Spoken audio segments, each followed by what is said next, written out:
अस्सलाम वालेकुम dear students. आज आप लोगों के लिए चैप्टर नंबर 9 फिजिक्स का एक बहुत इंपॉर्टेंट टॉपिक मैं लेकर आया हूँ, न्यूटन्स रिंग्स के बारे में। स्टूडेंट्स इस टॉपिक के बारे में बहुत कंफ्यूज रहते हैं, उनके कॉन्सेप्ट्स क्लियर नहीं होते। अगर कॉन्सेप्ट्स क्लियर हो जाएं तो उनको ये नहीं पता चलता कि बोर्ड के पॉइंट ऑफ व्यू से किस तरह से इस लॉन्ग क्वेश्चन को लिखना है, क्योंकि टेक्स्ट बुक पे इसकी प्रॉपर हेडिंग्स तो है नहीं। तो मैं आप लोगों को डायग्राम की मदद से तमाम कॉन्सेप्ट दूंगा इस लॉन्ग क्वेश्चन के, और फिर मैं प्रॉपर हेडिंग के साथ आपको समझाऊंगा कि किस तरह से आपने बोर्ड के पेपर में ये लिखना है। याद रहे, मैं चैप्टर 9 के आप लोगों के साथ बहुत इंपॉर्टेंट लॉन्ग क्वेश्चन शेयर कर रहा हूँ, और इस साल चैप्टर नंबर 9 का पेयर बनेगा चैप्टर नंबर 7 के साथ। तो अगर आप लोग चैप्टर नंबर 9 सही तरह से तैयार नहीं करेंगे तो आप लोगों का चैप्टर 7 भी लॉन्ग क्वेश्चन के पॉइंट ऑफ व्यू से ज़ाया चला जाएगा। तो बगैर टाइम ज़ाया किए हम स्टार्ट करते हैं आज का लेक्चर। स्टार्ट करते हैं हम लेक्चर। टॉपिक है न्यूटन रिंग्स। सबसे पहले इनकी मैं आपको डेफिनेशन बताता हूँ। Newton rings basically plano convex lens और ग्लास प्लेट, इनके अंदर थिन एयर फिल्म स्टोर होती है वेरिएबल थिकनेस की। तो उसके अंदर इंटरफेरेंस ऑफ लाइट्स होती हैं डिफरेंट पॉइंट्स के ऊपर। तो उसके नतीजे में हमारे पास ब्राइट और डार्क सर्कुलर फ्रिंजेस बनती हैं जो कॉन्सेंट्रिक होती हैं, सर्कल की फॉर्म में बनती हैं और इनका सेम सेंटर होता है, इसलिए हम इनको कॉन्सेंट्रिक कहते हैं। तो ये डेफिनेशन है न्यूटन रिंग्स की। ये अभी मैं अब आपको डेफिनेशन आगे चल के एक्सप्लेन करूंगा तो आपको क्लियर समझ आ जाएगी। फर्स्ट टाइम न्यूटन रिंग्स को डिस्कवर किया था न्यूटन ने 1717 के अंदर, इस वजह से इनको न्यूटन रिंग्स कहते हैं। और इस तरह से इनकी शेप है। ये आपको ब्राइट और डार्क सर्कुलर फ्रिंजेस नज़र आ रही हैं और ये कॉन्सेंट्रिक है। अब हम बात करते हैं एक्सपेरिमेंटल अरेंजमेंट की। तो ये आपको एक कन्वेक्स लेंस नज़र आ रहा है। अब हमें पता है कि अगर कन्वेक्स लेंस थिक होगा तो ये जल्दी लाइट की रेज को रिफ्रैक्ट करेगा, उनको जल्दी एक पॉइंट पे फोकस कर देगा और फोकल लेंथ शॉर्ट होगी। इसी तरह अगर हमारे पास कन्वेक्स लेंस थिन होगा तो ये लाइट की रेज को कम रिफ्रैक्ट करेगा, तो वो दूर जाके फोकस पॉइंट पे मिलेंगी और इस तरह फोकल लेंथ थिन लेंस की ज़्यादा होगी। अब अगर मैं कन्वेक्स लेंस के दो पार्ट कर दूं तो अब देखिए, अगर मैं इसमें से एक पार्ट आपके सामने लेके आऊं तो एक साइड से ये प्लेन है और दूसरी साइड से कर्व है, तो इसको हम कहते हैं प्लेनो कन्वेक्स लेंस। अब हमने जो इस एक्सपेरिमेंट में न्यूटन रिंग्स में प्लेनो कन्वेक्स लेंस यूज़ करना है वो लॉन्गर फोकल लेंथ का होगा। अब लॉन्गर फोकल लेंथ का क्या मतलब है कि वो थिन होगा, उसका फोकस पॉइंट दूर होगा, लाइट की रेज दूर जाके मर्ज होंगी एक पॉइंट पे। दूसरा, आपको अब ये दो ग्लास प्लेट्स नज़र आ रही हैं ऊपर, और नीचे आपको एक प्लेनो कन्वेक्स लेंस नज़र आ रहा है। याद रखें, प्लेनो कन्वेक्स लेंस एक प्लेट की तरह होता है, सर्कल की तरह। अब हमने इन दो ग्लास प्लेट को किस तरह से अरेंज करना है ये देखें। एक ग्लास प्लेट के ऊपर हमने प्लेनो कन्वेक्स लेंस रख दी है, और दूसरा आपको ये दूसरी ग्लास प्लेट थोड़ी सी हल्के कलर में नज़र आ रही है, ये 45 डिग्री के एंगल पे हमने इस तरह रखनी है। इसका काम होता है कि ये लाइट की रेज के दो हिस्से कर देगी।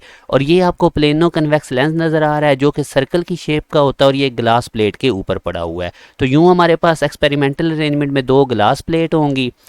फिर आप देखें कि हमने माइक्रोस्कोप से फोकस किया हुआ है प्लेनो कन्वेक्स लेंस और ग्लास प्लेट के ऊपर। तो ये चीज़ आप हम इधर लिख देते हैं कि माइक्रोस्कोप फोकस करेगी प्लेनो कन्वेक्स लेंस के ऊपर। फिर अब देखें कि हमारे पास एक और लेंस है। ये आपको एक लेंस नज़र आ रहा है और उसके फोकस के ऊपर हमने एक लाइट का ये लेंस है और इसके फोकस के ऊपर हमने लाइट का सोर्स रखा हुआ है। और ये हमारे पास प्लेनो कन्वेक्स लेंस है, ग्लास प्लेट के ऊपर है और इसको फोकस किया हुआ है माइक्रोस्कोप ने। तो ये चीज़ अब आप बता दें कि लाइट सोर्स जो है उसको हमने कन्वेक्स लेंस के फोकस पे रखना है।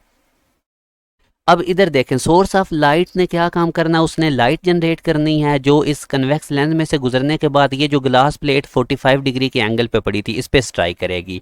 अब आगे इसके क्या प्रोसेस होगा ये मैं आपको आगे बताता हूँ। पहले हम थिन एयर फिल्म डिस्कस कर लेते हैं। ये देखें, आपका जो प्लेनो कन्वेक्स लेंस है ये ग्लास प्लेट के ऊपर पड़ा हुआ है और जो इनका पॉइंट ऑफ कांटेक्ट है यहाँ पे इन दरमियान में कोई एयर नहीं है, मतलब एयर फिल्म ना होने के बराबर है, ज़ीरो है। जैसे ही हम इस कांटेक्ट पॉइंट से पेरीफ्री लेंस के पेरीफ्रीज की तरफ, उसकी बाउंड्रीज की तरफ जाएंगे तो हमारे पास थिन एयर फिल्म बढ़ने लग जाएगी। और ये थिन एयर फिल्म जो प्लेनो कन्वेक्स लेंस और ग्लास प्लेट के अंदर स्टोर है ये वेरिएबल थिकनेस की है। ये देखें, जैसे जैसे हम इस कांटेक्ट पॉइंट से आगे की तरफ पेरीफ्री की तरफ जा रहे हैं तो आपको ये थिन एयर फिल्म बढ़ती हुई नज़र आ रही है। तो ये दोनों तरफ इसका मैंने व्यू बताया कि दोनों तरफ ये थिन एयर फिल्म बढ़ रही है कांटेक्ट पॉइंट से पेरीफ्री की तरफ जाते हुए। तो यही चीज़ अब आप लिख दें कि थिन एयर फिल्म जो लेयर होती है ट्रैप्ड होती है प्लेनो कन्वेक्स लेंस और ग्लास प्लेट के दरमियान। कॉन्टैक्ट पॉइंट पे thin air film effectively zero होती है, मगर जैसे ही हम पेरीफ्री की तरफ जाएंगे लेंस के तो ये बढ़ने लग जाएगी, जैसे मैंने आपको इमेज में भी दिखाया था। अब फ़र्ज़ करें कि मैं प्लेनो कन्वेक्स लेंस के कॉन्टैक्ट पॉइंट से, जो इन दोनों का कॉन्टैक्ट पॉइंट था ग्लास प्लेट और प्लेनो कन्वेक्स लेंस का, वहाँ से 1 सेंटीमीटर के डिस्टेंस पे एयर फिल्म को ऑब्जर्व करता हूँ। अब चूँकि ये प्लेनो कन्वेक्स लेंस एक सर्कल की फॉर्म में है जो ग्लास प्लेट पे पड़ा हुआ है, तो तमाम 1 सेंटीमीटर पॉइंट्स जितने भी इस कॉन्टैक्ट पॉइंट से फासले पे होंगे, इन तमाम की एयर फिल्म की थिकनेस सेम होगी। इसी तरह अगर मैं कॉन्टैक्ट पॉइंट से 2 सेंटीमीटर के फासले पे थिन एयर फिल्म की बात करूं, तो चूँकि अब ये प्लेनो कन्वेक्स लेंस एक सर्कल की तरह का होता है, तो जितने भी पॉइंट्स 2 सेंटीमीटर के डिस्टेंस पे होंगे, तमाम की एयर फिल्म की जी थिकनेस सेम होगी। तो ये अब आपको उधर नज़र भी आ रहा है। इस तरह करके ये पॉइंट अब आपने अपने जहन में रखना। ऊपर आपको ये प्लेनो कन्वेक्स लेंस नज़र आ रहा है, नीचे ग्लास प्लेट है, और कॉन्टैक्ट पॉइंट से 2 सेंटीमीटर के डिस्टेंस पे तमाम पॉइंट्स जितने भी इस सर्कल पे लाई कर रहे हैं, सब की थिकनेस सेम है। तो आपने याद रखना है कि प्लेनो कन्वेक्स लेंस और ग्लास प्लेट के दरमियान कॉन्टैक्ट पॉइंट से इक्वल डिस्टेंस पे जितने भी पॉइंट्स होंगे वो सर्कल पे लाई करेंगे और उनकी एयर फिल्म जो है वो सेम होगी। ये चीज़ हम इधर लिख भी सकते हैं कि तमाम पॉइंट्स जो सेम एयर थिकनेस के होंगे वो सर्कल पे लाई करेंगे कॉन्टैक्ट पॉइंट से। अब ये एक्सप्लेनेशन आपने, अब इसका एक्सपेरिमेंट ये कैसे परफॉर्म हुआ था, इसको अब आप ऑब्जर्व करें। अगेन देखें वही डायग्राम, जो सोर्स ऑफ लाइट से लाइट आ रही है और ये कन्वेक्स लेंस से गुजरने के बाद आप देखें कि ग्लास प्लेट जो 45 डिग्री पे पड़ी हुई है, उससे स्ट्राइक होने के बाद इस लाइट के 2 हिस्से हो गए। इस ग्लास प्लेट का पर्पस भी यही था कि इसने लाइट के 2 हिस्से करने हैं। एक आपको लाइट ऊपर माइक्रोस्कोप की तरफ रिफ्रैक्ट होती नज़र आ रही है और दूसरी हमारी प्लेनो कन्वेक्स लेंस की तरफ रिफ्लेक्ट हो गई है। अब ये जो लाइट नीचे रिफ्लेक्ट होगी प्लेनो कन्वेक्स लेंस और ग्लास प्लेट की बाउंड्री से, तो ये जब ऊपर जाएगी रिफ्लेक्ट होकर माइक्रोस्कोप की तरफ, तो हमारे पास 2 लाइट की रेज बेसिकली मिलेंगी। तो अब हम माइक्रोस्कोप से जब इमेज देखेंगे तो हमारा एक्सपेक्टेड व्यू कुछ इस तरह से होगा, मगर जब इनको ऑब्जर्व किया गया माइक्रोस्कोप से तो इस तरह से ब्राइट और डार्क सर्कुलर फ्रिंजेस नज़र आई जो न्यूटन ने ऑब्जर्व की, और ये वो इनकी वजह से काफ़ी परेशान हो गया था, क्योंकि न्यूटन बिलीव करता था लाइट की पार्टिकल नेचर पे। तो ये जिस तरह का फिनोमिना हो रहा है ये तो इंटरफेरेंस है, तो इस वजह से न्यूटन को इन रिंग्स ने काफ़ी ज़्यादा परेशान किया था। अब फ़र्ज़ करें आपके ऊपर से जो लाइट की रे, 2 ग्लास प्लेट ने लाइट की जो वेव नीचे भेजी थी जो रिफ्लेक्ट हो रही थी, अब ये प्लेनो कन्वेक्स लेंस के बॉटम से स्ट्राइक करती है। ये देखें बॉटम से स्ट्राइक करके ये ऊपर माइक्रोस्कोप की तरफ रिफ्लेक्ट हो जाएगी। ये देखें जैसे आपको रेड कलर में जो लाइट की वेव नज़र आ रही है वो प्लेनो कन्वेक्स लेंस के बॉटम से रिफ्लेक्ट हो के ग्रीन में ये आपको रिफ्लेक्ट होती नज़र आ रही है। ठीक है, अब कुछ हिस्सा इसका नीचे ट्रांसमिट हो जाएगा।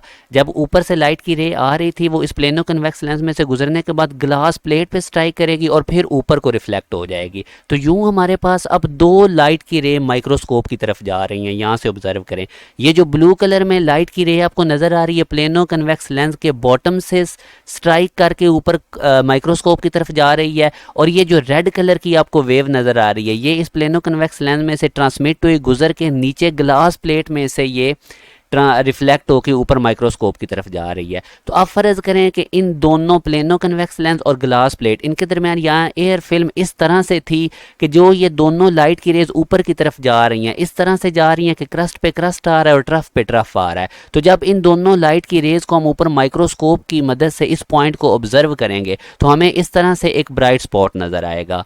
अब मैंने आपको अभी बताया था कि जितने भी पॉइंट्स, अब ये देखें जो प्लेनो कन्वेक्स लेंस और ग्लास प्लेट के कांटेक्ट पॉइंट से अगर ये पॉइंट जितने भी फासले पे था, तमाम पॉइंट्स जो सर्कल में इसी डिस्टेंस पे लाई करेंगे और इन तमाम की एयर फिल्म की थिकनेस सेम होगी। तो अब जब हम माइक्रोस्कोप की मदद से 3D के अंदर यानी पूरे सर्कल में इस पॉइंट को ऑब्जर्व करेंगे तो हमारे पास इस तरह से ब्राइट स्पॉट हमें नज़र आएगा माइक्रोस्कोप के ऊपर। अब आप इमेजिन करें कि यही लाइट की रे जो रिफ्लेक्ट होकर नीचे आ रही थी ये किसी और पॉइंट पे, अगेन वही ब्लू जो लाइट है ये प्लेनो कन्वेक्स लेंस के बॉटम से रिफ्लेक्ट हो रही है, और जो रेड कलर में आपको नज़र आ रही है ये ग्लास प्लेट के बॉटम से रिफ्लेक्ट हो रही है। तो ये दोनों अब माइक्रोस्कोप की तरफ जा रही हैं। अब थिन एयर फिल्म इस तरह से थी इन दोनों प्लेनो कन्वेक्स लेंस और ग्लास प्लेट के दरमियान कि एक के क्रस्ट पे दूसरी का ट्रफ आ गया है। तो अब जब हम इस पॉइंट को ऑब्जर्व करेंगे माइक्रोस्कोप की मदद से तो यहाँ पे हमें एक डार्क स्पॉट नज़र आएगा, मगर अगेन वही कि प्लेनो कन्वेक्स लेंस सर्कल में होता है, तो जब हम सर्कल में देखेंगे तो हमें माइक्रोस्कोप पे कंप्लीट इस तरह से एक डार्क फ्रिंज नज़र आएगी सर्कुलर। तो इसी तरह जब इस पैटर्न को हम आगे ऑब्जर्व करते जाएंगे तो हमें ब्राइट और डार्क फ्रिंजेस नज़र आती जाएंगी।